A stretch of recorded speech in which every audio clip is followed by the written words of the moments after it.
Hello and welcome to yet another episode of the Model Talk Show. My beautiful name is Kavata Masi Grace, and as usual, our amazing location is Dusit Princess Hotel Residence.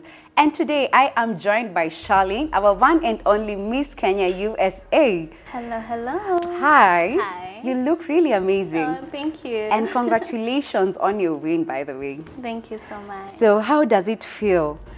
It feels amazing, but also scary at the same time. But I'm ready for whatever comes. Anyway, before we get into that, just a brief introduction of probably who you are and what you do for those who don't know you. Okay. Well, my name is Sharlyn Kagereki. I am Miss Kenya USA. My platform is mental health with an emphasis on special needs. So my main goal is to bring awareness to those who have disabilities, and also let's end the stigma. Yes. Great. Yes. So how has the journey been? Like, what motivated you to go for the contest?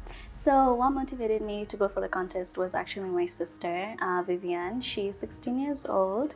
She was diagnosed with meningitis at almost the age of 4 years old, and it messed up her right side of her brain. And actually she was paralyzed all throughout her whole entire right side of her body, but she regained her motion, although she lost her speech, and she has dysphagia, so she's also very tactile. She needs help 24/7. So she was my main motivation for actually competing for Miss Kenya USA. Great, that is a really touching story. Thank you. And so what would you say has been the most memorable thing that you've experienced during this journey? The most memorable thing was when Kate, the actress, actually said, like, Miss Kenya USA is Sharlyn Kagereki. I was not expecting it, actually, but I was really excited. It was very heartwarming. I cried a lot. But yeah, I think that was the most memorable thing. Yeah. So as Miss Kenya USA, you'll have the opportunity to make a positive impact.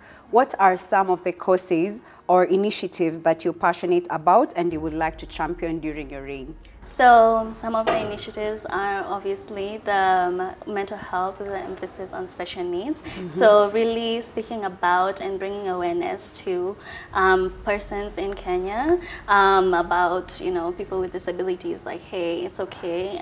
Just because somebody has a disability does not mean that you have to treat them any differently than others. And also bringing in some help, maybe donors, or even working with other companies in Kenya, so that we can be able to help out persons with disabilities. My main goal is to not be able to see people with disabilities on the streets crawling, and rather have them in facilities, or rather places where they're comfortable. Yes. Great. So Kenya is known for its rich cultural heritage. How do you plan to showcase and celebrate Kenyan cultures and tradition during your reign? So my plan, actually, it also kind of goes together with the organization, one of the organizations that I'm working with. Its name is NONDO, Northern Nomadic Organization for Persons with Disabilities. So it's mainly focusing on the nomadic parts of Kenya.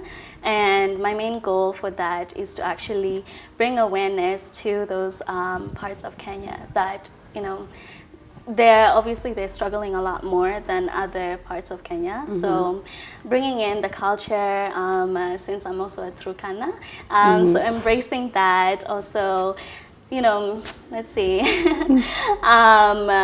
maybe hosting events, etc., just to showcase the beautiful cultures. Yeah. So by that, do you mean you're going to showcase them here in Kenya or back in the US? Both in Kenya and the USA. Yes. Okay. Great. So how do you plan to use your platform to bridge the gap between Kenyan diaspora in the US and Kenya itself? So my main goal is to actually bring what I have learned from the USA into Kenya, like from the experiences my sister has experienced while living in the USA. For example, one thing in the USA, you're obviously not going to see people with disabilities crawling on the ground. And another thing with my sister's experience is she has caregivers. So the government offers caregivers to come in and help out, just so we can be able to get a break from time to time, so my mom can go to work, or I can go to work or school, whatever it may be. So even just bringing that to Kenya, that would be a great opportunity. Or also, another thing would be, in the USA, there are group homes for people with disabilities. So if there are people who are orphans, they can go there. Or if there are family members who are not able to take care of their children with disabilities, or even older people with disabilities, then they can take them to these group homes, and they can be able to be catered for and cared, whatever it may be. So that's my goal, also, to bring that here to Kenya. So you've mentioned that you're trying to incorporate what you've learned back in the US to our Kenyan community. Yes. So for how long have you been in the US? I have been in the US for almost 9 years. Oh, yes. Okay, that's quite a lot. Yeah, since the age of 11. So yeah, I'm 19 years old. You're 19 years old. Yeah. Oh, too young, and you're Yes. holding a very big crown. Congratulations once more. So what message or advice would you like to give to young Kenyan Americans who may be looking up to you as a role model? One thing I would say, never give up. Also, whatever you may want to achieve in life, you have to go for it. Despite people telling you that, oh, that may not be a good thing for you to do, go for it. You know, one thing I would say, like for me, modeling was one thing that a lot of people really told me, like, are you sure you really want to do that? You're not tall enough, all that. And I was just like, you know what, watch me. I'm going to go for it. And yeah, now I'm Miss Kenya USA. Right. Yes. So on a personal note, what are your hobbies away from Miss Kenya? So obviously modeling. I love modeling. I love swimming as well. What else? I love running. Yeah, I used to run in high school. So For real? yeah, yeah. So that was one thing that I really love. What else? Also watching movies. Watching movies? Yes, watching movies, mostly thrillers. I love that. You love thrillers? Yes, I do. Yeah. Okay, so can you share with us a bit of your daily routine and how you balance your responsibility as a pageant winner? So my daily routine, let's see. Obviously, it includes waking up early in the morning, making sure my day, I have a schedule. I usually write it down on my phone. Let's say I have some meetings going on during the week. I make sure to write that down. I also make sure I wake up early, take a really hot shower, because I love hot showers. Same, girl. Yeah, I cannot do cold showers. So make sure I take a hot shower, relax, and then what? I also like speaking, like talking to myself. I know it sounds a little bit weird, but just having a little bit of self-talk, just telling myself that you got this, you're gonna do great.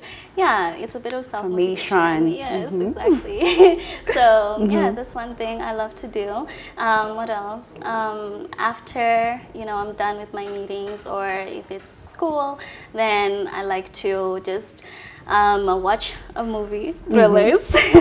Yes, I love Lifetime movies. I know I love watching them on YouTube, but they're really cool. So I love watching a movie before bed, and then yeah, make sure I get about 6 or 8 hours of sleep if I can.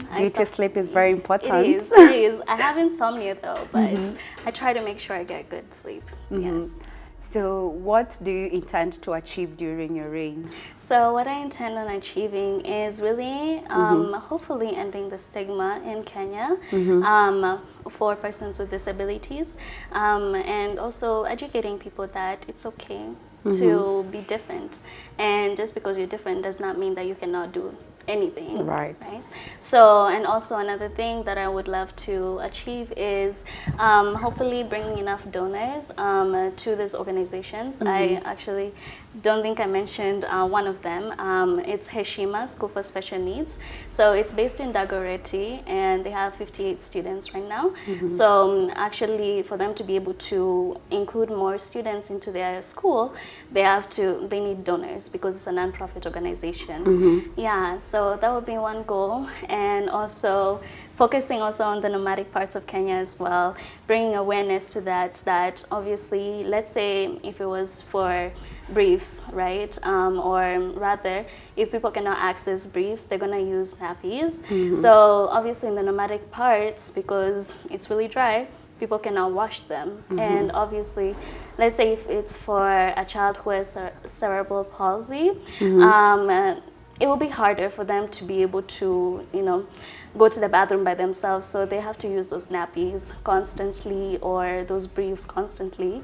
And obviously, it might not be accessible to those communities. Yeah.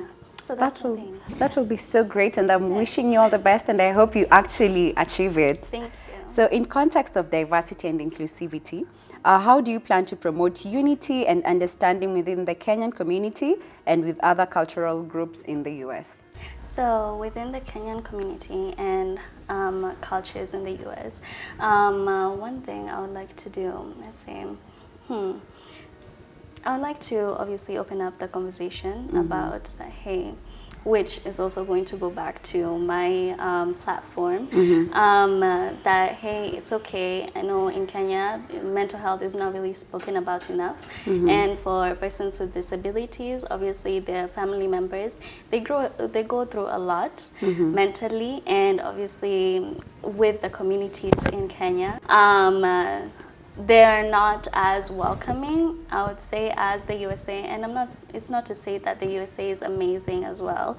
Obviously, there are some people who are not open for that conversation. But bringing that to Kenyan communities and being like, hey, let's include these people into our community. Let's talk about this. Let's actually make a difference. And also bringing that to the USA, or even having some family members in the USA even communicate that here, so people can also see that they're not alone.